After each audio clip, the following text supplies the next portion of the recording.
గౌరవ ముఖ్యమంత్రి గారికి వరంగల్ జిల్లా అంటే అమితమైన ప్రేమ. ఈ వరంగల్ జిల్లాను, ఈ వరంగల్ పట్టణాన్ని తెలంగాణ రాష్ట్రంలో ఇతర జిల్లాలతో పోటీపడే విధంగా, ఇతర జిల్లాల కంటే మిన్నగా అన్ని రంగాలలో అభివృద్ధి చేయాలనే ఒక సంకల్పంతో అన్ని రకాలుగా మమ్మల్ని వారు ప్రోత్సహిస్తున్నారు. ప్రోత్సహించడమే కాకుండా ప్రణాళికలు రచిస్తున్నారు. ప్రణాళికలు రచించడమే కాకుండా నిధులు కూడా విడుదల చేస్తూ అభివృద్ధి కార్యక్రమాలు చేపడుతున్న విధానాన్ని మనం గమనిస్తూనే ఉన్నాం. ఒకవైపు రాష్ట్రంలో నూతనంగా ఏర్పడిన ఈ రాష్ట్రంలో శాంతి భద్రతలు ఉంటేనే అభివృద్ధి పరుగులు ఎత్తించడానికి వీలవుతుందని భావించిన ముఖ్యమంత్రి గారు మనము తెలంగాణ రాష్ట్రం కొరకు ఉద్యమిస్తున్న తరుణంలో తెలంగాణ రాష్ట్రం కనుక ఏర్పడితే ఈ తెలంగాణ రాష్ట్రంలో శాంతి భద్రతలు ఉండవు, ప్రజలకు రక్షణ ఉండదు, మరి నక్సలైట్ యాక్టివిటీస్ పెరిగిపోతాయి, టెర్రరిస్ట్ యాక్టివిటీస్ పెరిగిపోతాయి, తద్వారా అభివృద్ధి అనేది కుంటుపడుతుందని ఆనాడు తెలంగాణ రాష్ట్రాన్ని వ్యతిరేకించిన సమైక్యవాదులందరూ ప్రచారంలో పెట్టిన విషయం మనందరికీ కూడా తెలుసు.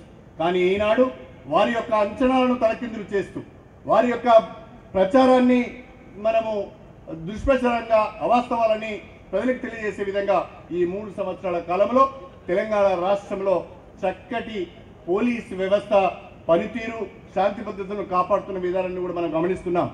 దేశంలోనే నెంబర్ 1 పోలీస్ అంటే తెలంగాణ పోలీస్ అని చెప్పి కేంద్ర ప్రభుత్వం కితాబిచ్చే పరిస్థితి వచ్చింది అంటే శాంతి భద్రతలు పరీక్షించడంలో కానీ, ఇతర ఎక్స్ట్రీమిస్ట్ యాక్టివిటీస్ను అరికట్టడంలో కానీ, టెర్రరిస్ట్ యాక్టివిటీస్ను అరికట్టడంలో కానీ మరి తెలంగాణ పోలీసును మించిన వాళ్ళు లేరు. ఇలాంటి యాక్టివిటీస్ను నిరోధించడానికి, అరికట్టడానికి ఇతర రాష్ట్రాల పోలీసు కూడా తెలంగాణ నుంచి నేర్చుకోవాలని చెప్పి ఒక సందర్భంలో రాజ్నాథ్ సింగ్ గారే, కేంద్ర హోంశాఖ మంత్రులు రాజ్నాథ్ సింగ్ గారే ఇతర రాష్ట్రాలకు ఆదేశం ఇవ్వడం అంటే మన పోలీసుల పనితీరు ఏ రకంగా ఉందో మనం అర్థం చేసుకోవచ్చు. మన పోలీసు వ్యవస్థ పనితీరు కానీ బ్రహ్మాండంగా ఈరోజు టెక్నాలజీని ఉపయోగించుకుంటున్నారు.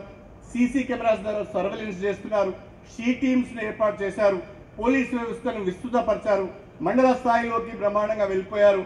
అధునాతనమైన మరి మోటార్స్ను కూడా, వెహికల్స్ కూడా సమకూర్చుకున్నారు. ప్రతి దగ్గర పోలీసుల యొక్క విజిబిలిటీ కనిపిస్తున్నది.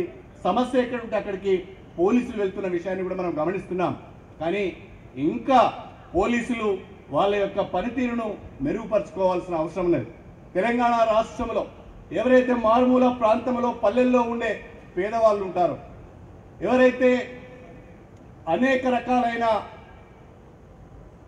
అత్యాచారాలకు కానీ, దోపిడీకి కానీ గురయ్యే వర్గాలు ఉంటాయో, ఆ వర్గాలు పోలీసును ఓన్ చేసుకున్నప్పుడు, ఈ పోలీసు వ్యవస్థ మాది, ఈ పోలీసు మా కొరకున్నారు అనే ఒక అభిప్రాయము ఆ పేద వర్గాల్లో కలిగినప్పుడు అంతకంటే ఇంకా సంతృప్తి వేరే ఉండదు అని చెప్పి కూడా ఈ సందర్భంగా తెలియజేసుకుంటూ, కాబట్టి మన పోలీసు వ్యవస్థ కూడా ఈ 90% మందికి ఉపయోగపడే విధంగా సంస్కరణలు తీసుకువచ్చి పోలీస్ అంటే ఒక అన్న, ఒక తమ్ముడు అని పిలుచుకునే విధంగా మన ఫ్రెండ్లీ పోలీస్, పీపుల్స్ పోలీస్ అని ప్రతి ఒక్కరు కూడా గర్వంగా చెప్పుకునే విధంగా ఈ వ్యవస్థను కూడా మనం రూపుదిద్దుకోవాల్సిన అవసరం ఉన్నది, సంస్కరించుకోవాల్సిన అవసరం ఉన్నది.